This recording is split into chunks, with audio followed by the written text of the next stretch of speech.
Hello there, mediocre painter here, Mr. K, and I've been painting miniatures for some 30 odd years, and I'm doing YouTube videos to help you get into the wargaming hobby because I've made the mistakes, so you don't have to. So today, I'm going to talk about batch painting. And what provoked me to do this particular video was I recently bought Zombicide Black Plague because I'd heard it was a pretty good game.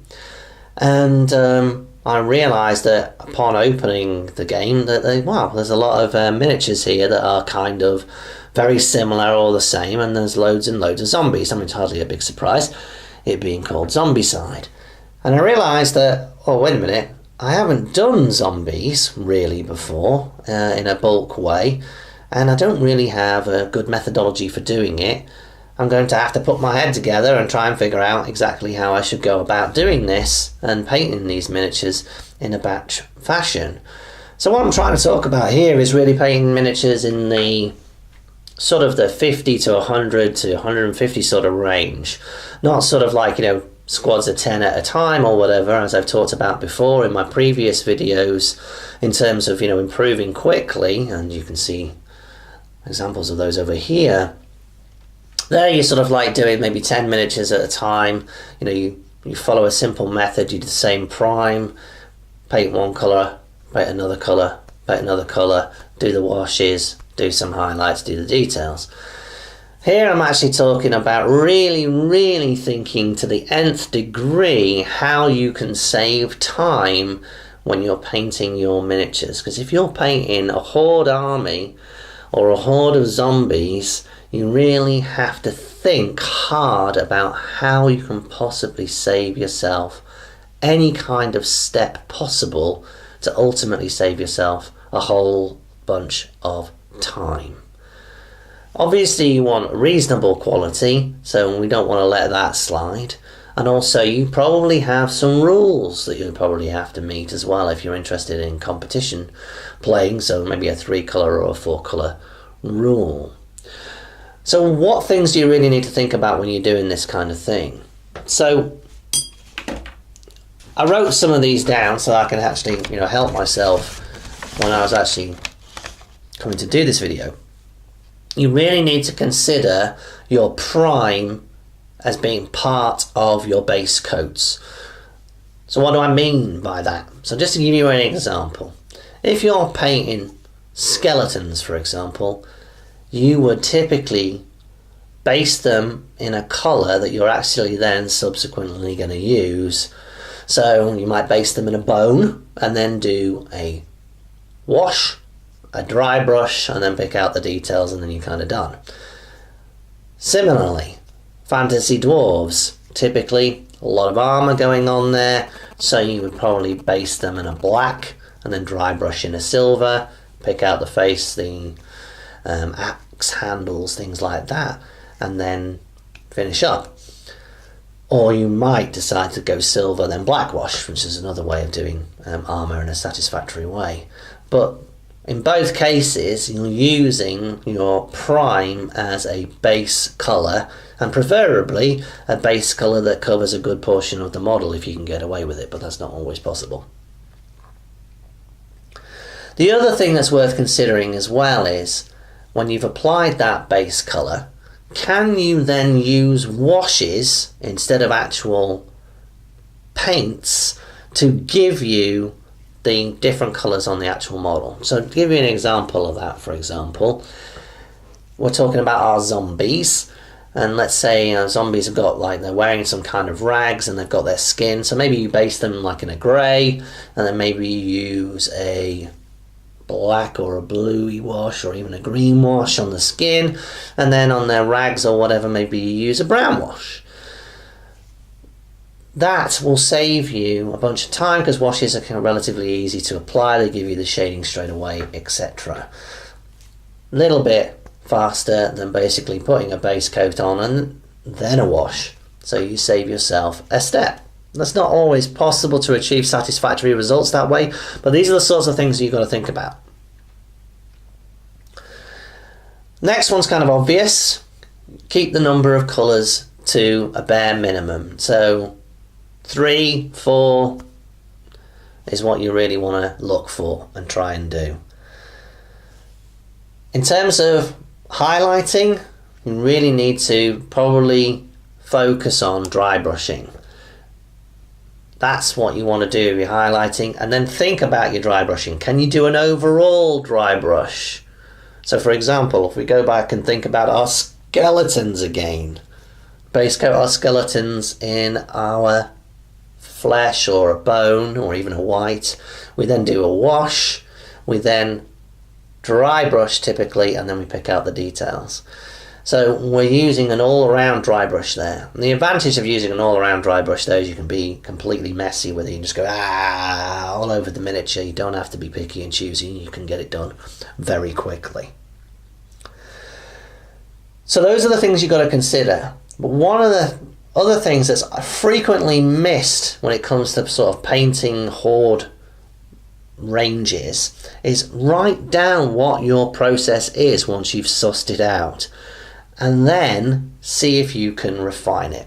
So to give you an example here, here's an example that I came up with for painting, say, skeletons, which is what I would typically do.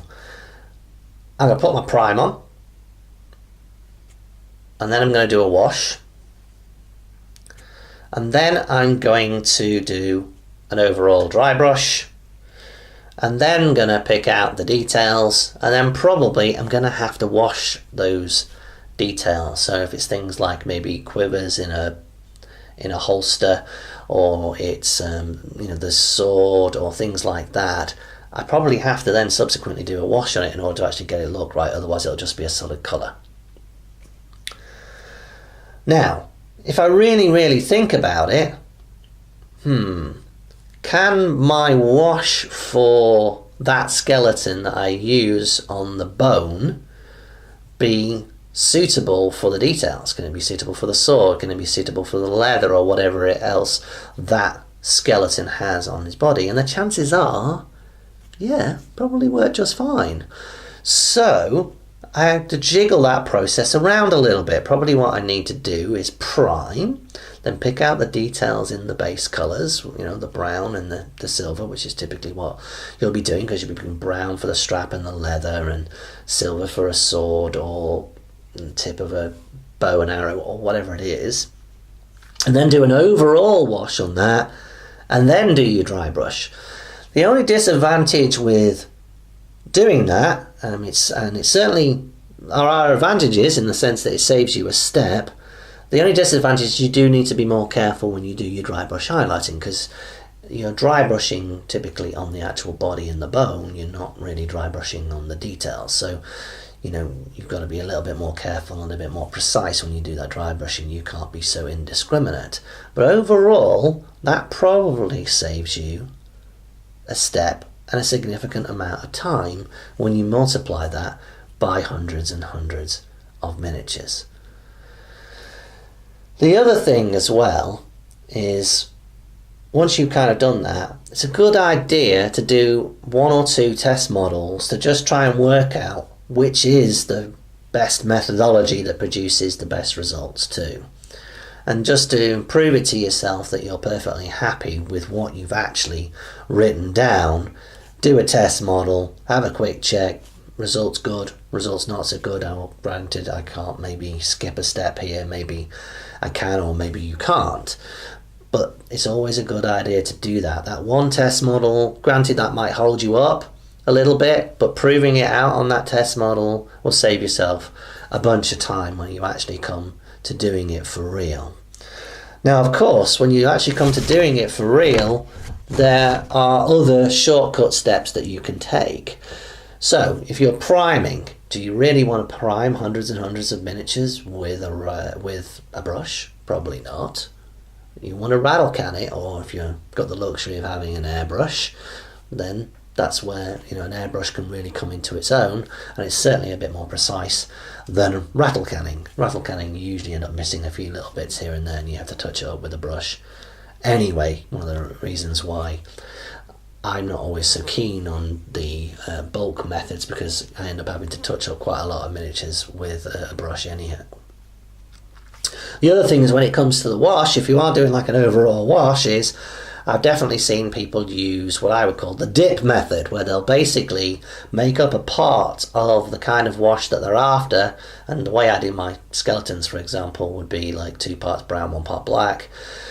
You know, make up a tub of it and then dip your minis into it rather than actually use a brush to get it on there, and then, you know, shake off the excess and then let it dry. The only problem with that method is it can be a bit brutal in terms of the real depth and intensity you actually get on that miniature, and it might not really work out all that kind of well.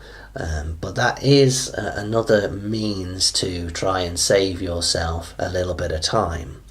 If you are doing things like overall dry brushes as well, if you get yourself kind of like a makeup brush that's got a bit of a bigger head, you can also, produce results faster by using effectively a bigger brush, actually, when you come to do the dry brushing. So that's kind of it in terms of tips, in terms of doing it when you're painting your horde armies. So let's just like run through that again. So basically, prime needs to be part of a base coat of some kind. Consider using washes as a means of colouring rather than base coats. Keep the number of paint colours down. Dry brushing for highlights, and make sure you write down your process to see whether you believe there can be any improvements, because perhaps you can combine some steps and do things like, oh, I can do an overall wash on this miniature and therefore save myself a step. That's it for now. I hope you enjoyed it. If you did enjoy it, then please like, please subscribe, and we'll be doing more. Thanks for your time. Bye.